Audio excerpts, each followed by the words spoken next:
സ്വാതന്ത്ര്യം തന്നെ അമൃതം, സ്വാതന്ത്ര്യം തന്നെ ജീവിതം, പാരതന്ത്ര്യം മാനികൾക്ക് മൃതിയേക്കാൾ ഭയാനകം എന്നെഴുതിയ മഹാനായ കവി. അദ്ദേഹത്തിൻ്റെ സ്മാരക മന്ദിരത്തിന് മുമ്പിലാണ് നമ്മളിപ്പോൾ ഉള്ളത്. നമസ്കാരം, ഞാൻ ജിഷ എലിസബത്ത്. നമ്മൾ ഇന്ന് നിൽക്കുന്നത് തിരുവനന്തപുരം ജില്ലയിൽ മഹാകവി കുമാരനാശാൻ ജനിച്ചു വീണ, അദ്ദേഹം വളർന്നു വന്ന, അദ്ദേഹം പഠിച്ച, അദ്ദേഹം ജോലി നോക്കിയ സ്ഥലത്താണ്. ഇത് കായിക്കര.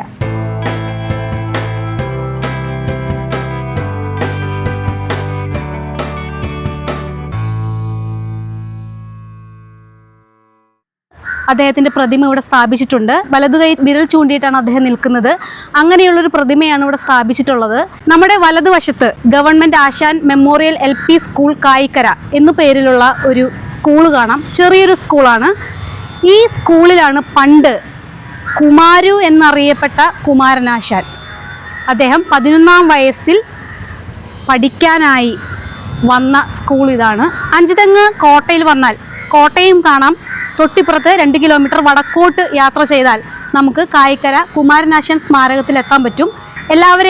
അന്നത്തെ എല്ലാവരെയും പോലെ 7 വയസ്സിൽ കുടിപ്പള്ളിക്കൂടത്തിലാണ് ആദ്യം പോയത്. അവിടെ പോയി നിലത്തെഴുത്ത് പഠിച്ചു.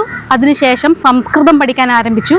11ാം വയസ്സിൽ സ്കൂളിൽ ചേരുകയും 14ാം വയസ്സിൽ വളരെ പ്രശസ്തമായ രീതിയിൽ വിദ്യാഭ്യാസം പൂർത്തിയാക്കുകയും ചെയ്തു.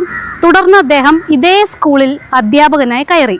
പക്ഷേ അന്നത്തെ കാലത്ത് സർക്കാർ നിയമം അനുസരിച്ച് ഇത്ര ചെറിയ പ്രായത്തിൽ ജോലി നൽകാൻ കഴിയുമായിരുന്നില്ല. ഈ സ്മാരകത്തിലെ ക്ലോക്കിൽ ശ്രദ്ധിച്ചു കഴിഞ്ഞാൽ അറിയാം, നമ്മുടെ മലയാള ഭാഷയിലെ അക്കങ്ങളാണ് രേഖപ്പെടുത്തിയിട്ടുള്ളത്. അപ്പോൾ അദ്ദേഹം ആരാണ്, ഏത് വർഷം ജനിച്ചു, ഏത് വർഷം മരിച്ചു, പട്ടുമളയും നൽകിയിട്ടുണ്ട്. മഹാകവി പദവി കിട്ടിയത് എപ്പോഴാണ് എന്നുള്ള വിവരങ്ങളെല്ലാം ഇതിൽ ഉൾപ്പെടുത്തിയിട്ടുണ്ട്. അങ്ങനെ കുമാരനാശാൻ വന്നിരുന്ന് സൂര്യാസ്തമയവും സൂര്യോദയവും കണ്ട ബീച്ചിലാണ് നമ്മളിപ്പോൾ ഉള്ളത്. പണ്ട് കുമാരനാശാൻ കടലൊക്കെ കണ്ടിട്ടായിരിക്കും കാൽപ്പനിക കവി എന്നാണ് അറിയപ്പെടുന്നത് കുമാരനാശാൻ. നിറയെ ബോട്ടുകളൊക്കെ അവിടെ കിടക്കുന്നുണ്ട്, കണ്ട. അതായത് ഇവിടുത്തെ മത്സ്യത്തൊഴിലാളികൾ പോകുന്ന ഒരു സ്ഥലമാണിത്. ഇത് കുട്ടികൾ കളിക്കുന്നുണ്ട്. നേരത്തെ കുമാരനാശാൻ മരിച്ച ഇടം പല്ലനയാറ്റിൽ നിന്ന് കടത്ത് കടക്കുന്നൊരു വീഡിയോ നമ്മൾ ചെയ്തിരുന്നു. ആ വീഡിയോയും നിങ്ങൾ കാണണം. ഈ ഒരു സ്ഥലത്ത് വന്ന് നിന്നതിലെ വളരെയധികം സന്തോഷം തോന്നുന്നുണ്ട്. എപ്പോഴെങ്കിലും ഈ പ്രദേശത്തു കൂടെ വരികയാണെങ്കിൽ നിങ്ങൾക്കിവിടെ സന്ദർശിക്കാം. അതല്ലെങ്കിൽ നിങ്ങളുടെ സ്കൂളിലെ കുഞ്ഞു മക്കളെ കൊണ്ടുവന്ന് കാണിക്കാൻ പറ്റിയ ഏറ്റവും നല്ലൊരു സ്ഥലമായി ഞാൻ നിങ്ങളോട് ഇത് റെക്കമെൻഡ് ചെയ്യുകയാണ്. ഇങ്ങനെയൊരു സ്ഥലത്ത് വന്ന് നിന്ന് വീഡിയോ എടുക്കാൻ കഴിഞ്ഞു. പക്ഷെ മഴയായതുകൊണ്ട് കൂടുതൽ നേരം ഇവിടെ നിൽക്കുന്നില്ല. തൊട്ടുപുറകിൽ കടലുണ്ട്, കടലിൻ്റെ കാഴ്ചകൾ കാണാം. ഈ വീഡിയോ നിങ്ങൾക്ക് ഇഷ്ടപ്പെട്ടെന്ന് കരുതുന്നു. മറ്റൊരു വീഡിയോയിൽ കാണാം.